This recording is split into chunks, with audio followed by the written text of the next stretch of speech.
ભચાઉમાં ગેલેન્ટ metal company વિરુદ્ધ હવે મજૂર મંચ મેદાનમાં ઉતર્યો છે। ભચાઉથી આ સમાચાર મળી રહ્યા છે। ભચાઉમાં ગેલેન્ટ મેટલ કંપની વિરુદ્ધ હવે મજૂર મંચ મેદાને ઉતર્યો છે।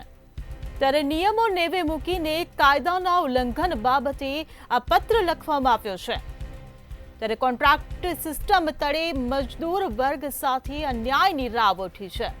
તો 12 કલાક મહેનત કરાવી શોષણ કરતા રજૂઆત કરવામાં આવી છે। તો ગેલેન્ટે જળ જમીન વાયુનું ભયંકર પ્રદૂષણ ફેલાવ્યાની રજૂઆત કરવામાં આવી છે।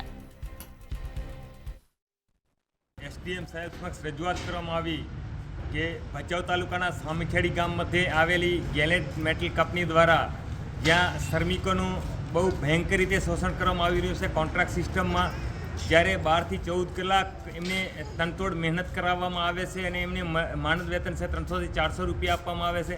પરંતુ ક્યાંકનું ક્યાંક સરકારી તંત્ર છે, જે શ્રમ અધિકારી હોય કે જે તે લગત અધિકારી છે, તે ચૂપચાપ પોતાની ફરીથી બેદરકારી કરી રહ્યા એવું લાગે છે। ત્યારે એસડીએમ સાહેબ સમક્ષ રજૂઆત કરવામાં આવી કે ગઈકાલે જે આપણે 77મું પ્રજાસત્તાક દિવસ મનાવ્યું, પણ ખરા અર્થની અંદર હજી સુધી પ્રજા છે એના હાથમાં અંદર સત્તા નથી આવેલી।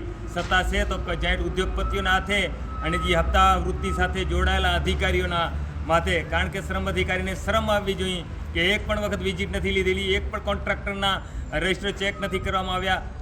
બાળ મજદૂરો કામ કરી રહ્યા છે અને ગુજરાત સરકાર બહુ મજબૂતી સાથે કામ કરે, શ્રમિકો માટે ઉત્કર્ષ યોજનાઓ બહાર પાડે છે, પણ આવા અધિકારીઓના લીધે સરકારને પણ કલંકિત થવું પડી રહ્યું છે। ત્યારે બેન સમક્ષ આજે રજૂઆત કરવામાં આવી કે આગામી 19 ફેબ્રુઆરી સુધી તમામ રીતેની તપાસ કરવામાં આવે અને તપાસને તો ક્યાંય પણ કાચું કપાશે તો આગામી 19 તારીખના જન આંદોલન કરી અને આવા બેશ્રમ અધિકારીઓના ઘરે જઈ અને એમના મિસિસને અમે ફૂલના ગુલદસ્તા આપીશું કે ધન્યવાદ છે તમારા ઘરવાળાને અધિકારી બનાવ્યા, એના ઉપર ધિક્કાર છે। આવા કાર્યક્રમો કરી અને સરકારના જે બદનામ કરતા આવા અધિકારીઓ સામે કાર્યવાહી કરવાની માંગ કરવામાં આવી છે। અને સાથે ગેલેન્ટ કંપની જે પ્રદૂષણ ફેલાવી રહી છે એની પણ તપાસ કરવામાં આવે અને ક્યાંય તપાસમાં કાચું કપાશે તો નસૂટ કે જલદ આંદોલન કરવામાં આવશે। અને જ્યારે આંદોલન કરવામાં આવે છે ત્યારે પોલીસને આગળ કરવામાં આવે છે અને કાયદો કાયદાનું કામ કરે છે। ત્યારે આટલા દિવસ સુધી કેમ કાયદો કાયદાનું કામ નથી કરતો? આટલા દિવસ સુધી કેમ સેફ્ટી ઇન્સ્પેક્ટરની પણ વિઝિટ નથી થતી રહી? સલામતીના અભાવના કારણે એક દલિત દીકરાએ આજે ગુંગળાઈની મૃત્યુના મુખમાં ધકેલાઈ ગયો છે। આજે એને 3 વર્ષથી હજી સુધી એને વળતર નથી મળ્યું, નથી સરકાર તરફથી વળ્યું કે નથી કંપની તરફથી વળ્યું। ત્યારે એ મુદ્દાને લઈને પણ સમગ્ર દલિત સમાજ દ્વારા અમે જલદ આંદોલન કરીશું, કારણ કે ગુંગળા ગટર સફાઈ કરવાની અંદર ગુંગળામાંથી એનું મૃત્યુ થયું હતું અને પોલીસ સ્ટેશનમાં એવી નોંધ કરાવે છે કે દારૂ પીને મૃત્યુ પામ્યો। દારૂ પીને મૃત્યુ પામ્યો તો પહેલાં તો ગુજરાતમાં દારૂ વેચાય છે, એ પ્રસ્થાપિત થાય છે, ત્યારે સ્થાનિક જે પોલીસ અધિકારીને ધ્યાન દોરવાની જરૂર લાગી છે।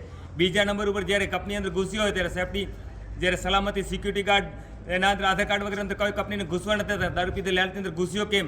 ત્યારે આ બધા સવાલો છે અને આ સવાલોને વાંચા આપવા માટે આગામી 19 ફેબ્રુઆરીની અંદર જલ આંદોલન કરવામાં આવશે।